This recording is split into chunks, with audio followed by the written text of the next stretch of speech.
தமிழக மீனவர்களின் படகுகள் நல்ல நிலையில் இருப்பதாகவும் விரைவில் மீட்புக் குழுவிடம் ஒப்படைக்க உள்ளதாகவும் இந்தியாவுக்கான துணை தூதர் நடராஜன் தெரிவித்துள்ளார்.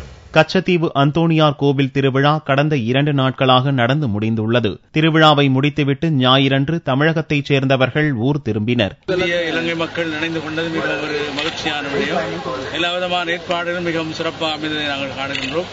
பெருந்திரளான மக்கள் இங்கே வருகிறது அந்தோணியாருடைய ஆசிரியரை பெற்று தங்கள் வாழ்க்கையை சுமையாக்க இந்த திருவிழா மிக உதவியாக இருந்திருக்கின்றது. இவ்விழாவில் பங்கேற்ற இந்திய துணை தூதரக அதிகாரி நடராஜன் தமிழக மீனவர்களின் 87 படகுகளில் 15 படகுகள் சேதமாகி இருப்பதாகவும் இவற்றை மீட்க நடவடிக்கை எடுக்கப்பட்டு வருவதாகவும் கூறினார். திருகோணமலை, மன்னார், மேலும் யாழ்ப்பாணம் மாவட்டங்களில் சில இடங்களில், அதாவது பருத்தித்துறை, அப்புறம் கைட்ஸ் என்ற இடங்களில் இருக்கின்றன.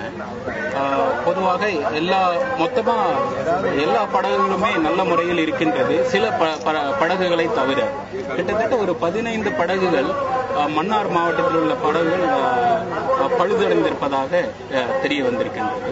அதற்கும் அவர்களை திருப்பி அனுப்பி வைக்கிறதுக்கு இந்தியாவில் தமிழகத்திலிருந்து ஒரு குழு கூடிய சீக்கிரத்தில் வரப்போகிறது. அந்த படகுகளை எடுத்து செல்லும். கடந்த 2 நாட்களாக கச்சத்தீவு அந்தோணியார் கோவில் திருவிழாவில் திருப்பலி, தேர்பவனி, கூட்டு பிரார்த்தனைகள் நடந்தன. இரு நாட்டு மீனவ பிரதிநிதிகள் பங்கேற்காதது மீனவர்களை வருத்தப்பட வைத்துள்ளது.